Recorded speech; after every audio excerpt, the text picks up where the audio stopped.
ಕೇಂದ್ರ ಸರ್ಕಾರದ ಹಿಂದಿ ಹೇರಿಕೆ ಮತ್ತು ಹಿಂದಿ ಪ್ರಚಾರ ಸಭೆಯನ್ನು ವಿರೋಧಿಸಿ ಆಕ್ರೋಶ ವ್ಯಕ್ತಪಡಿಸಿ ಜೈಲು ಸೇರಿದಂಥ 41 ಮಂದಿ ಕರ್ನಾಟಕ ರಕ್ಷಣಾ ವೇದಿಕೆ ಕಾರ್ಯಕರ್ತರು ಇವತ್ತು ರಿಲೀಸ್ ಆಗಿದ್ದಾರೆ. ಹೀಗಾಗಿ ಸಂಭ್ರಮಾಚರಣೆ ಮೂಲಕ, ಮೆರವಣಿಗೆ ಮೂಲಕ ಪಟಾಕಿ ಸಿಡಿಸಿ ಅವರನ್ನು ಕಚೇರಿಗೆ ಕರೆದುಕೊಂಡು ಹೋಗಲಾಗ್ತಾ ಇದೆ. ನನ್ನ ಜೊತೆ ಸದ್ಯಕ್ಕೆ ಕರ್ನಾಟಕ ರಕ್ಷಣಾ ವೇದಿಕೆ ರಾಜ್ಯಾಧ್ಯಕ್ಷರು ಟಿ ಎ ನಾರಾಯಣಗೌಡರು ಇದ್ದಾರೆ. ಅವರನ್ನು ಮಾತಾಡ್ತಾ ಹೋಗ್ತೀನಿ. ಸರ್, ಎಲ್ಲರೂ ಕೂಡ ಈಗ ರಿಲೀಸ್ ಆಗಿದ್ದಾರೆ. ಹಿಂದಿ ಹೇರಿಕೆಯನ್ನು ತೀವ್ರವಾಗಿ ವಿರೋಧಿಸಿ ಭಾರಿ ಆಕ್ರೋಶವನ್ನು ಹೊರಹಾಕಿ ಎಲ್ಲರೂ ಕೂಡ ಜೈಲು ಪಾಲಾಗಿದ್ರು. ಭಾರಿ ಒತ್ತಾಯದ ಬಳಿಕ ಎಲ್ಲರೂ ಕೂಡ ಮತ್ತೆ ರಿಲೀಸ್ ಆಗಿದ್ದಾರೆ. ಸೊ ಎಲ್ಲರೂ ಕೂಡ ಈಗ ಎಲ್ಲರನ್ನು ಕರ್ಕೊಂಡು ಕಚೇರಿ ಹತ್ರ ತೆರಳುತ್ತಾ ಇದ್ದೀರಾ. ಸಂಭ್ರಮಾಚರಣೆ, ಜೈಕಾರಗಳು ಕೂಡ ಕೇಳಿ ಬರ್ತಾ ಇದೆ. ಸೊ ಈ ಒಂದು ಸಂದರ್ಭದಲ್ಲಿ ಏನು ಹೇಳಕ್ಕೆ ಇಷ್ಟಪಡ್ತೀರಾ ಸರ್ ಜನತೆಗೆ? ಕರ್ನಾಟಕ ರಕ್ಷಣಾ ವೇದಿಕೆಯ ಕಾರ್ಯಕರ್ತರನ್ನ ಇಲ್ಲ ಸಲ್ಲದ ಮುಕದ್ದಮೆಗಳನ್ನು ಹೂಡಿ ಜೈಲಿಗೆ ಕಳಿಸಿರೆ ಅವರ ಧ್ವನಿ ಹಡಗತ್ತೆ ಅಂತ ಹೇಳಿ ಯಾರಾದರೂ ಮೂರ್ಖರು ಅಂದ್ಕೊಂಡಿದ್ರೆ, ಇಲ್ಲ ಸರ್ಕಾರ ಅಂದ್ಕೊಂಡಿದ್ರೆ, ಇಲ್ಲ ಪೊಲೀಸ್ ವ್ಯವಸ್ಥೆ ಅಂದ್ಕೊಂಡಿದ್ರೆ ಅದು ಮೂರ್ಖತನದ ಪರಮಾವಧಿ. ಕರ್ನಾಟಕ ರಕ್ಷಣಾ ವೇದಿಕೆ ಕಾರ್ಯಕರ್ತರಿಗೆ ಜೈಲು, ಕೇಸು, ಕೋರ್ಟು, ಕಚೇರಿ ಯಾವುದೇನು ಹೊಸದಲ್ಲ.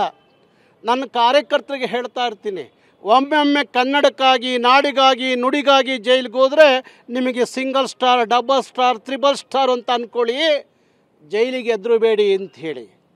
ಏನೇನೋ ಮಾಡಬಾರದು, ದರೋಡೆ, ಲೂಟಿ ಎಲ್ಲ ಮಾಡಿ ರಾಜಕಾರಣಿಗಳು, ಮುಖ್ಯಮಂತ್ರಿಗಳಿಂದ ಹಿಂದೆ ಅನೇಕರು ಜೈಲಲ್ಲಿ ಹೋಗಿ ಕೂತಿದ್ರು. ಆದರೆ ಕರವೆಯ ಈ ಹುಲಿಗಳು ಕನ್ನಡಕ್ಕಾಗಿ ಜೈಲಿಗೆ ಹೋದರು, ಕನ್ನಡಕ್ಕಾಗಿ 100 ಕೇಸ್ ಹಾಕಿಸ್ಕೊಂಡ್ರು. ಅವ್ರು ಯಾರು ಕುಗ್ಗಿಲ್ಲ, ಬಗ್ಗಿಲ್ಲ, ಜಗ್ಗಿಲ್ಲ.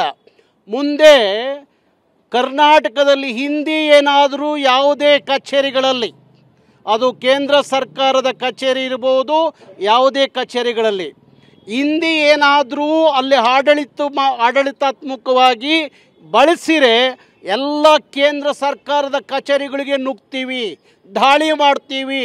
200 ಕೇಸ್ ಹಾಕಿರೋ ನಮ್ಮ ಹೋರಾಟದಿಂದ ವಾಪಸ್ ಹೋಗೋ ಪ್ರಶ್ನೆನೇ ಇಲ್ಲ.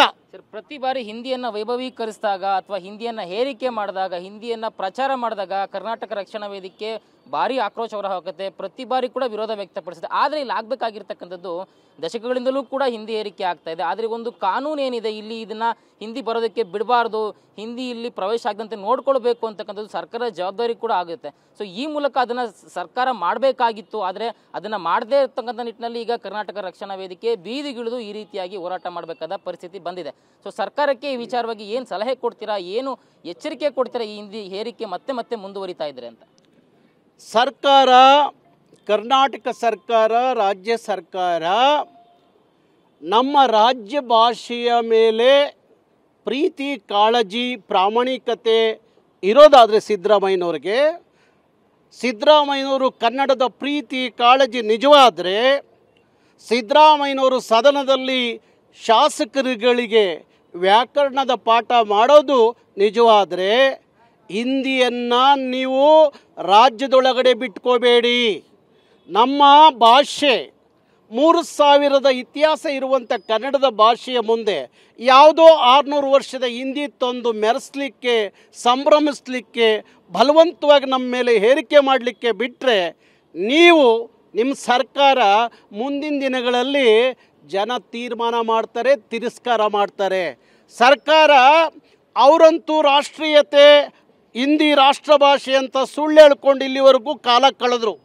ರಾಷ್ಟ್ರ ಭಾಷೆ ಅಲ್ಲದ ಹಿಂದಿಯನ್ನು ರಾಷ್ಟ್ರ ಭಾಷೆ ಅಂತ ಹೇಳಿಕೊಂಡು ಜನನ ಯಾಮರಿಸ್ಕೊಂಡು ಬಂದರು.